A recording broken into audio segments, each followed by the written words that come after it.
This, according to the IDF, is the moment a tank fired on the building Sinwar was holed up in. And this is the Bizlash brigade of soldiers who killed him, operating in that area on the day. The Tel Satan neighbourhood, Rafah, southern Gaza. Israeli soldiers have stumbled on the country's most wanted man. A gunfight had ensued. A tank shelled the building. Then a drone is sent in.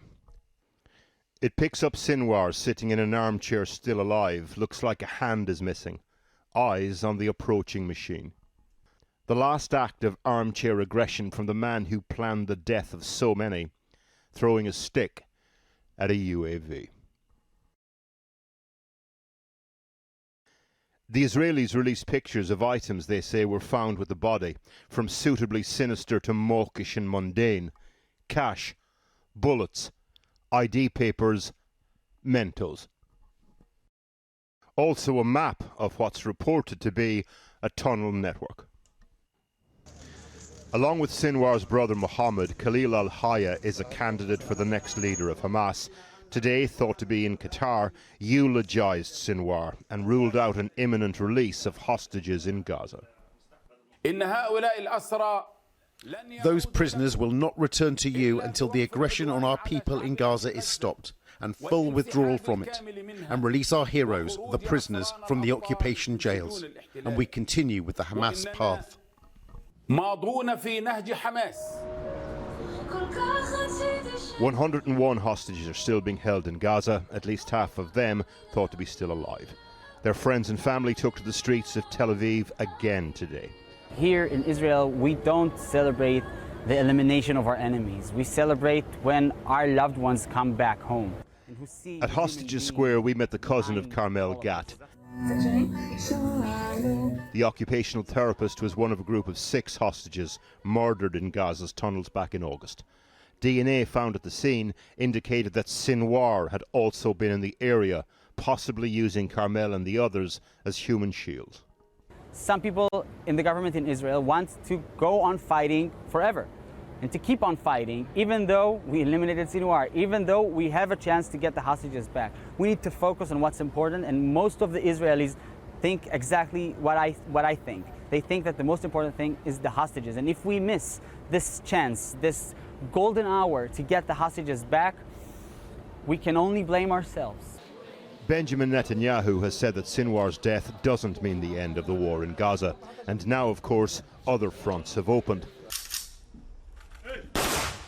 The funeral today of one of 5 Israeli soldiers killed in southern Lebanon on Wednesday fighting Hezbollah.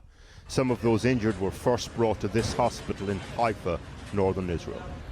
What happened in southern Lebanon on Wednesday has somewhat got lost with the news of Sinwar's death yesterday, but it's significant. 5 Israeli soldiers killed, many injured.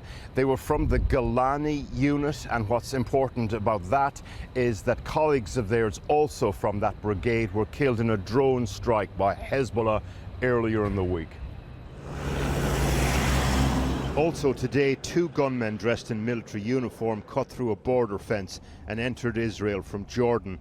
They were killed by Israeli soldiers. The IDF are searching the area around the Dead Sea for a possible 3rd gunman who got away.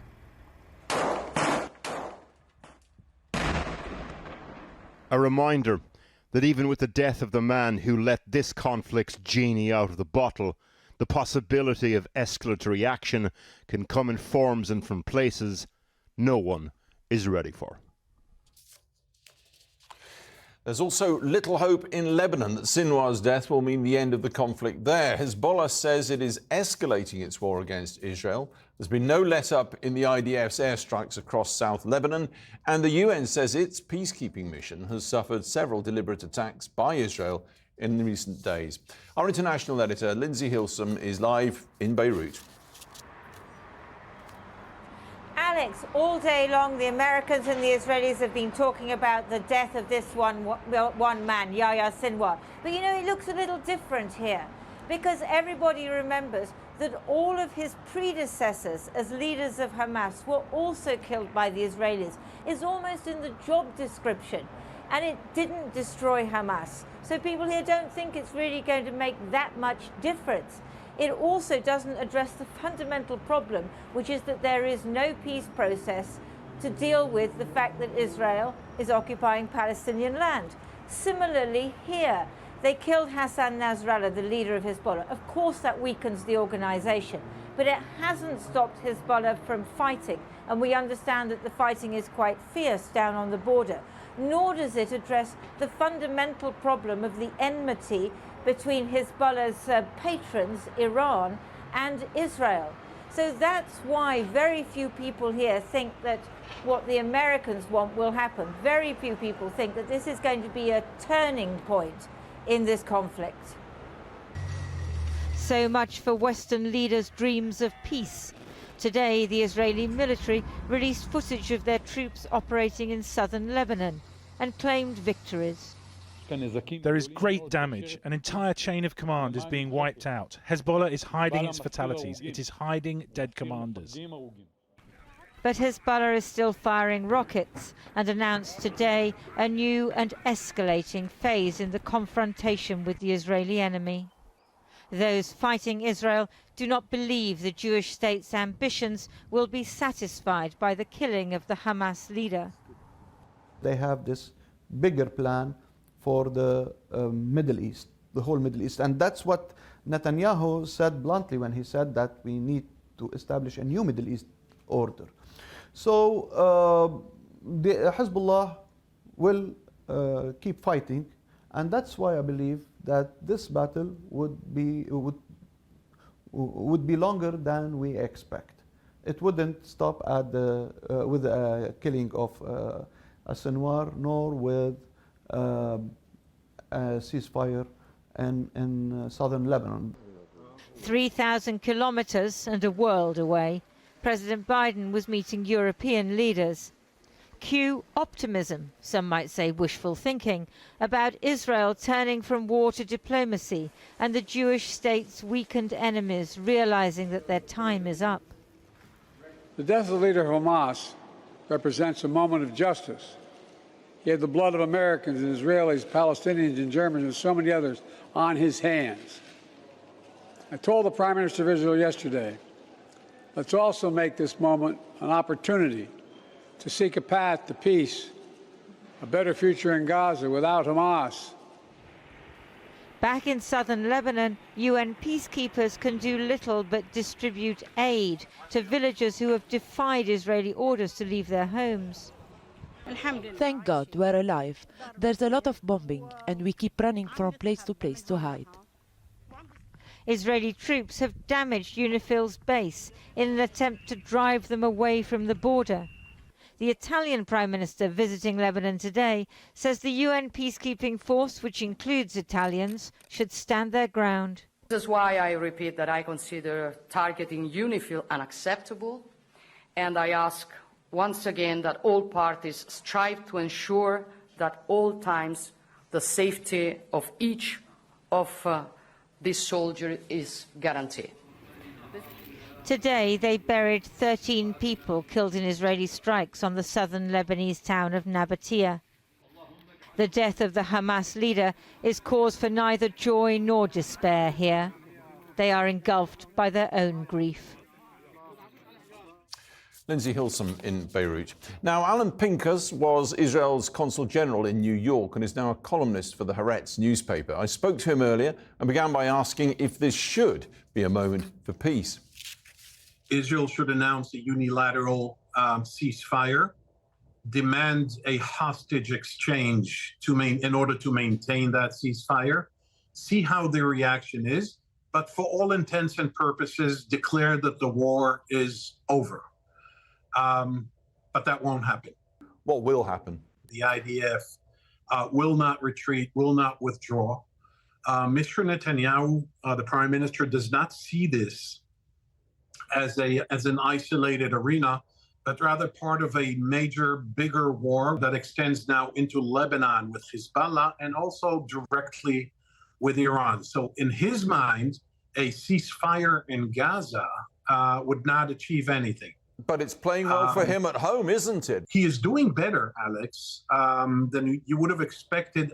The pager attack on the military leadership of Hezbollah in Lebanon, the assassination of Hezbollah Secretary General Hassan Nasrallah, the assassination or the killing of Yahya Sinwar in Gaza. So people feel rejuvenated. However, the hostages, that's the other side of this. The hostages. No progress there. In fact, there could be a regression there. And I know this is a very grave and grievous and hard, difficult thing to say. There is a higher likelihood, Alex, of hostages being executed rather than being released right now, because Hamas essentially splinters now into gangs of terrorists with no chain of command and no accountability. We don't know who to talk to if we wanted to talk peace. We do have someone to talk to. You don't need to talk to Hamas. You don't need to talk to the Palestinians in Gaza. There was a plan made by President Biden. It is being rekindled as we speak. I don't know that Israel will agree to it, to an inter-Arab force under the auspices of the U.S., perhaps Britain, maybe the UN, that would enter Gaza, provided that Israel withdraws. So there is a way to fill that vacuum. I just don't see it happening. How do we even begin now to get this going when neither side will entertain a two-state solution? There is this conventional wisdom or prevailing thinking that it is null, void, unviable, unfeasible, what have you. The thing is that the people who keep on saying that the two-state solution is no longer viable should owe us intellectually and politically an explanation on what do they think is possible. Endless war. And some have said so. Politically, yeah, endless war, obviously, but politically, it's not sustainable that Israel hold 5 million Palestinians from the Jordan River to the Mediterranean Sea, meaning including the West Bank and the Gaza Strip, under this occupation. If you fail to accept the two-state solution, which I understand people find hard to achieve, hard to attain, you need to come to terms with the concept of a one-state solution, which I think is internecine suicide. And I'll tell you one thing. None of this could happen as long as Mr. Netanyahu is the prime minister. Alan, thank you very much indeed for your time. Thank you, Alex.